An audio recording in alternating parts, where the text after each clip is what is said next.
Bismillahirrahmanirrahim. Assalamualaikum warahmatullahi wabarakatuh. Yang terhormat Ibu Ferawati S.Kom MTI selaku Ketua Penguji, dan yang terhormat Bapak Irwandi S.E. MSAK selaku anggota penguji atau pembimbing kedua. Perkenalkan, nama saya Nanda Arafat dengan NPM 1823200002. Ingin sedikit menjelaskan tentang hasil tugas akhir saya yang berjudul membangun aplikasi perhitungan bahan baku pada pengolahan plastik Pahendra, Bandar Lampung. Yang pertama, latar belakang, yaitu pabrik pengolahan plastik Pahendra ini berada di Jalan Kampung Sawah, Raja Basa, Bandar Lampung, yang merupakan usaha yang bergerak di bidang manufaktur, yaitu memanfaatkan plastik yang sudah tidak layak pakai untuk menjadi plastik yang bernilai. Usaha ini juga sudah berdiri sekitar 20 tahun kurang lebih atas pimpinan Bapak Hendra, dan pabrik pengolahan plastik Pahendra ini menjadikan beberapa macam jenis plastik yang telah diproduksi bisa mencapai sekitar 10 ton kurang lebih, tetapi pengiriman dilakukan hanya seminggu dan dilakukan hingga keluar dari Bandar Lampung. Perkembangan yang dialami oleh pabrik pengolahan plastik Pahendra ini tidak sejalan dengan teknologi yang seharusnya digunakan, dan itu terlihat dari perhitungan bahan bakunya yang masih bersifat manual. Yang kedua ada identifikasi masalah. Di identifikasi masalah ini ada 3. Yang pertama, perhitungan bahan baku yang masih bersifat manual. Yang kedua, laporan bahan baku yang belum sesuai standar akuntansi. Dan yang ketiga, laporan bahan baku yang belum akurat.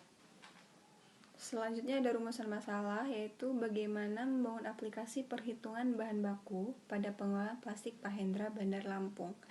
Dan selanjutnya ada batasan masalah. Batasan masalah dalam penelitian ini diperlukan agar tidak menyimpang dari permasalahan yang diteliti, antara lain yang pertama, perhitungan bahan baku yang masih bersifat manual. Yang kedua, membuat aplikasi perhitungan yang mampu menginput bahan baku serta melakukan transaksi bahan baku. Dan yang ketiga ada laporan bahan baku. Selanjutnya itu ada tujuan penelitian, yaitu yang pertama tentunya untuk mempermudah perhitungan bahan baku, dan yang kedua untuk menghasilkan aplikasi perhitungan bahan baku pada pengolahan plastik Pahendra, Bandar Lampung, dan yang ketiga menghasilkan laporan yang tepat waktu, akurat, dan relevan. Selanjutnya ada metode penelitian. Yang pertama, tempat dan waktu penelitian, dan metode pengumpulan datanya ada 3. Yang pertama wawancara, yang kedua observasi, dan yang ketiga studi pusaka. Yang ketiga, di metode pengembangan sistem itu sendiri ada 4. Yang pertama planning, yang kedua ada desain, yang ketiga ada coding, dan yang keempat ada testing. Baiklah, di bab selanjutnya ada teori yang mendukung. Yang pertama ada aplikasi, yang kedua ada bahan baku, dan yang ketiga ada plastik. Nah, di plastik itu sendiri ada 6 jenisnya. Yang pertama ada polyethylene terephthalate, yang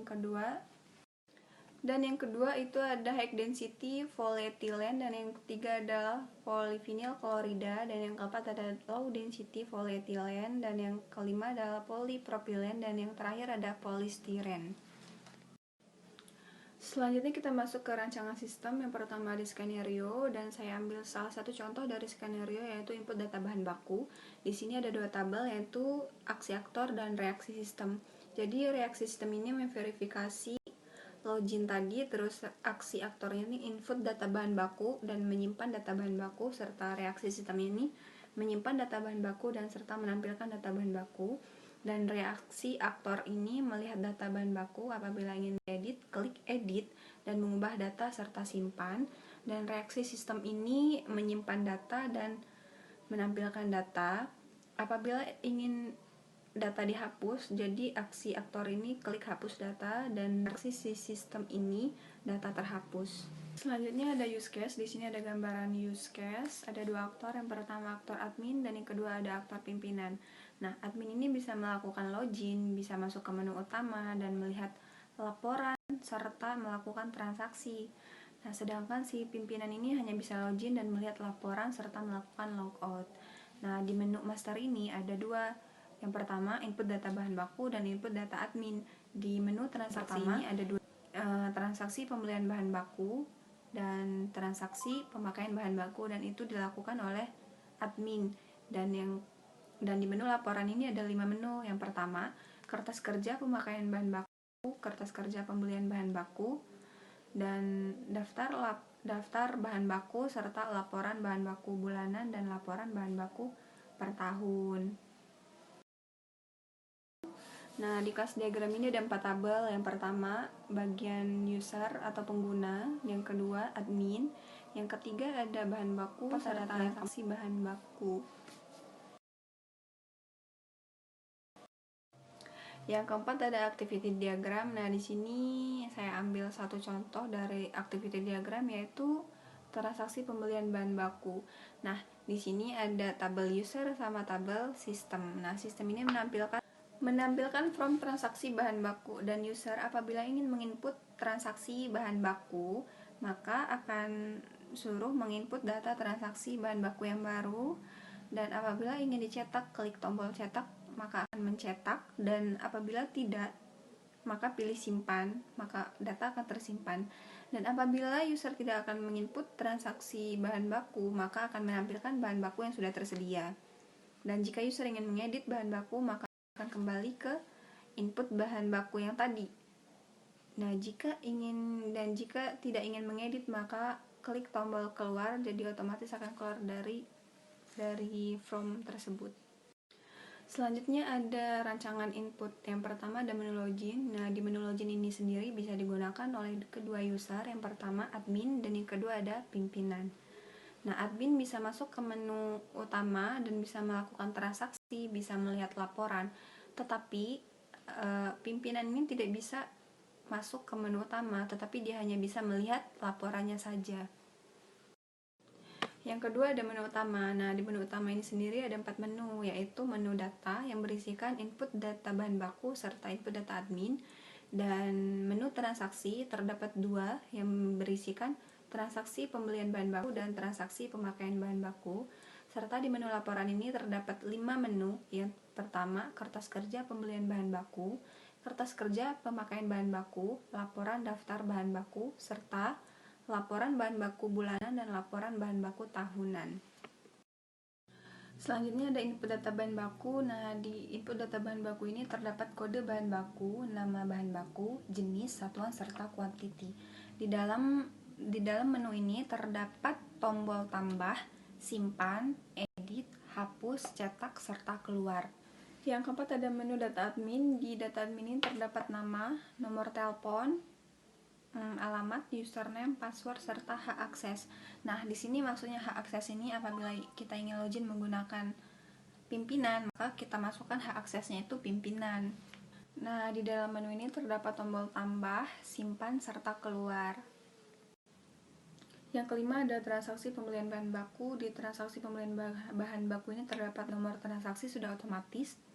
Kode bahan baku ini kita input, maka nama bahan baku, jenis sama satuannya sudah otomatis muncul. Kuantiti kita input dan harga kita input. Kenapa harga kita input? Karena harga bisa saja berubah, dan jumlah ini terdapat dari kuantiti dikali harga. Nah, di menu ini juga terdapat tombol tambah, simpan, edit, hapus, cetak, dan keluar. Yang keenam ada menu transaksi pemakaian bahan baku. Nah, di sini terdapat nomor transaksi sudah otomatis, kode bahan bakunya kita input, nanti nama sama jenis serta satuannya akan muncul secara otomatis, kuantiti kita input, harga juga kita input, serta jumlah itu didapat dari kuantiti dikali harga. Nah, di sini juga terdapat tombol tambah, simpan, edit, hapus, cetak, serta keluar. Selanjutnya ada kertas kerja dari pembelian bahan baku. Nah, di sini ini kertas kerja pembelian bahan baku ini berdasarkan tanggal. Jadi kita dapatnya ini dari transaksi pembelian yang tadi, tetapi ini dalam bentuk kertas kerjanya. Jadi hanya terdapat tanggal, kode bahan baku, nama bahan baku, jenis, satuan, kuantiti, harga, serta jumlah. Dan ada juga kertas kerja pemakaian bahan baku. Nah, di sini juga berdasarkan tanggal, kode bahan baku, nama bahan baku, jenis, satuan, kuantiti, harga, serta jumlah.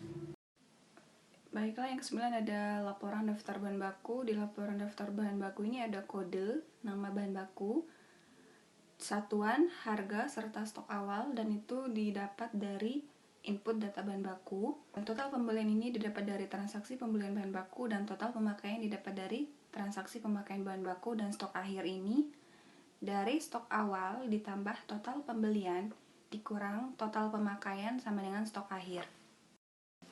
Nah, selanjutnya ada laporan bahan baku bulanan. Di sini dicetak berdasarkan bulan. Jadi di laporan ini hanya terdapat kode bahan baku, nama bahan baku, saldo awal. Saldo awal ini kita input di data bahan baku pertama tadi, dan pembelian bahan baku ini kita dapat dari transaksi pembelian bahan baku.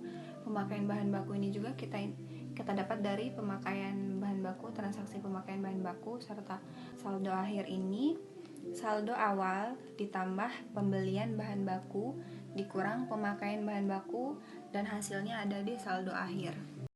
Selanjutnya ada laporan bahan baku per tahun atau tahunan. Jadi kita cetaknya itu berdasarkan tahun, dimana di laporan itu hanya terdapat kode bahan baku, nama bahan baku, saldo awal, pembelian bahan baku, pemakaian bahan baku, serta saldo akhir. Demikian presentasi tugas akhir dari saya. Lebih dan kurang saya mohon maaf. Wabillahi taufiq wal hidayah. Wassalamualaikum warahmatullahi wabarakatuh. Terima kasih.